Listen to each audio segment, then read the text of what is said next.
माननीय अध्यक्ष जी, एक हमारे माननीय सदस्य जीत के आए हैं, उनकी शपथ करवा दें। जी बुलाएं। श्री चंद्रभान मिल्कीपुर से आइए, बुलाइए। शपथ।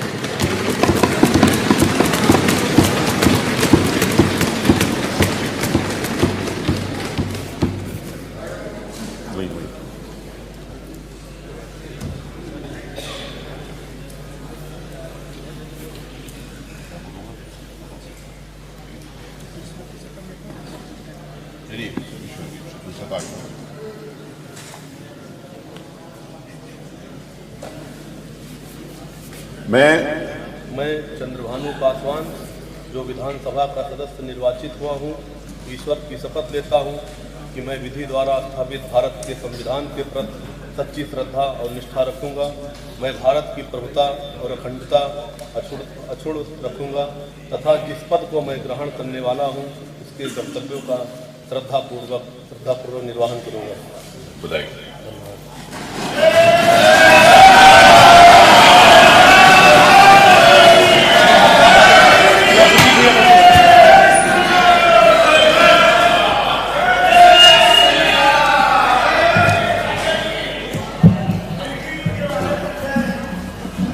मैं पहले कुछ सूचना दे दूं, उसके बाद फिर हम मत संख्या 2 लेंगे। हम सबको मालूम है कि कल माननीय मुख्यमंत्री जी ने हमारे प्रदेश की जो भाषाएं हैं, यहाँ की आवाज़ उस क्षेत्र के अगर माननीय विधायक आते हैं तो अपनी बोली, अपने स्थानीय बोली के हिसाब से अपनी बात कह सकें, ऐसा भाव मुख्यमंत्री जी ने प्रदर्शित किया था और उनके आदेश के ऊपर कल इसको हमने लागू किया है। इसके 2 भाव हैं कि नीचे तक आम आदमी भी उस भाषा को समझ सके और विधानसभा के साथ सीधा जुड़ चुके, और पूरे देश और दुनिया में जो उत्तर प्रदेश की जो रीजनल भाषाएं हैं, इनका एक नाम और गौरव बढ़ सके, लुप्त होती जा रही भाषाओं का पूरा सम्मान बढ़ सके, इसलिए उसको लागू किया है। मैं कुछ जानकारी दे दूं, जो फ्लोर लैंग्वेज है वो 0 पर होगी। सभी लोगों की, सभी के टेबल के ऊपर वो लगा हुआ है। फ्लोर लैंग्वेज का मतलब होता है कि जो माननीय सदस्य जिस भाषा में बोलेंगे वो 0 नंबर चैनल पर आएगी, और जब वो 0 नंबर चैनल पर आएगी तो उसको, क्योंकि हमारी भाषा हिंदी है, तो जिस भाषा में अगर अवधि वाले बोल रहे हैं तो 0 पर आएगी, तो फिर अवधि में जो है वो 1 नंबर पे हिंदी सुनाई देगी। तो दोनों तरफ से सुनाई देगा, मतलब जो जैसे फॉर एग्जाम्पल कोई माननीय सदस्य भोजपुरी में बोल रहा है, तो भोजपुरी अगर चैनल 2 पे है तो वो 0 पर आएगी कि वो फ्लोर लैंग्वेज हो जाएगी, और 2 पर हिंदी आएगी। तो इसीलिए कभी सदस्य ने पूछा ना कि अगर कोई अपने उस भाषा में बोल रहा है तो हिंदी हमें कैसे समझ में आएगी, तो ये बात मैंने यहाँ पर स्पष्ट करी है। तो फ्लोर लैंग्वेज 0 नंबर पर होगा, 0 नंबर चैनल पर, अवधि 1 नंबर पर, भोजपुरी 2 नंबर पर, ब्रिज भाषा 3 नंबर पर, बुंदेलखंडी 4 नंबर पर और इंग्लिश 5 नंबर पर। ये 5 हो गए। ये बड़ी विडंबना है। कल हमारे विधानसभा में हमारा आप सुन लीजिए, जो करना हो आपको अधिकार है। भाषा के पक्ष में, भाषा में मैं, जो हमारी भाषा बुंदेलखंडी भोजपुरी, इसका हम विरोध नहीं करते, लेकिन अंग्रेजी का इस विधानसभा में प्रयोग करना यह न्यायोचित नहीं है। बड़े मुश्किल से अंग्रेजी यहाँ से हटाई गई थी और हमारी भाषा हिंदी घोषित की गई थी विधानसभा का। आप अंग्रेजी ला करके हिंदी को कमजोर करने का प्रयास हो रहा है, ये नहीं होना चाहिए। हिंदी को हटाने के लिए हम लोगों ने यातनाएं झेली हैं। दिल्ली तिहाड़ जेल में बंद रहे हैं, लखनऊ जेल में बंद रहे हैं, गोरखपुर के जेल में बंद रहे इस आंदोलन, इसलिए कि ये हिंदी अंग्रेजी यहाँ माध्यम न बने। और इसमें कितने लोग हैं, अगर अंग्रेजी करें तो उर्दू भी कर दीजिए। उर्दू क्यों नहीं करते? उर्दू भी तो भाषा है। उर्दू को नहीं करेंगे, अंग्रेजी करेंगे। अंग्रेजी का मैं व्यक्तिगत रूप से मेरा विरोध दर्ज कर लें, बहुमत है, आप पास कर लें। उसमें माननीय मुख्यमंत्री अध्यक्ष जी, उत्तर प्रदेश के विभिन्न बोलियों को, भोजपुरी, अवधी, ब्रज और बुंदेलखंडी को इस सदन में सम्मान मिल रहा है। और हमारी सरकार तो इन सब के लिए एक एकेडमी का भी गठन, अलग अलग एकेडमी के गठन की कार्रवाई को भी आगे बढ़ा रही है।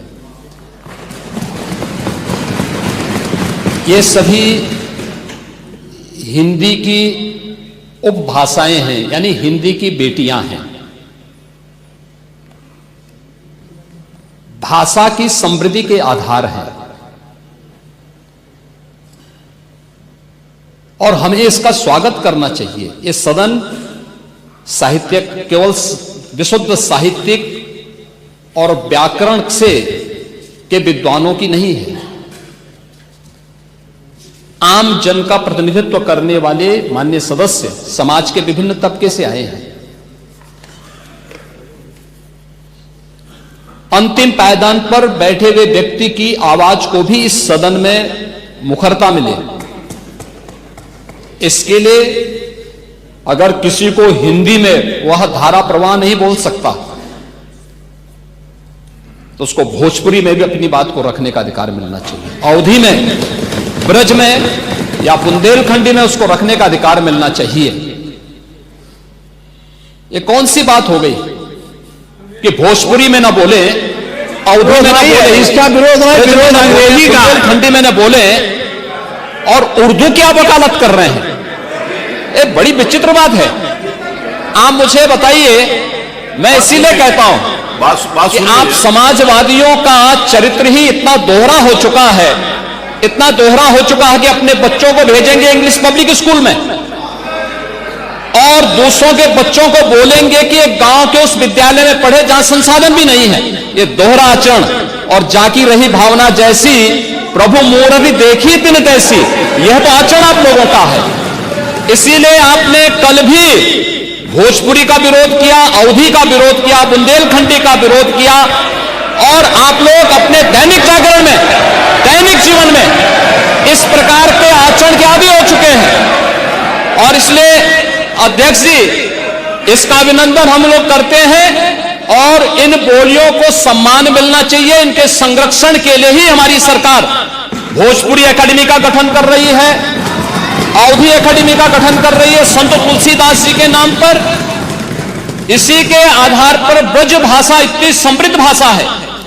सूरदास जी ने अपनी सभी रचनाएं उसी भाषा में दी हैं। संत तुलसीदास जी ने अपनी कालजयी रचना रामचरितमानस, जो इस सदन में ही नहीं, उत्तर भारत के अंदर और भारत से प्रवासी हुए जितने भी ऐसे लोग हैं जो मॉरिशस में या दुनिया के फिजी में या दुनिया के किसी देश में गए, उनके संकट काल में रामचरितमानस ही तुलसीदास जी का अवधी भाषा में रचा गया, रामचरितमानस ही उनका सहारा बना था। और आज जब उसको सम्मान मिल रहा है तो आप उसका विरोध कर रहे हैं। बड़ी विचित्र सी स्थिति है। आप हर अच्छे कार्य का समाज, आज के यही ढोंग है आप लोगों का, यही ढोंग है, हर अच्छे कार्य का आप विरोध करेंगे।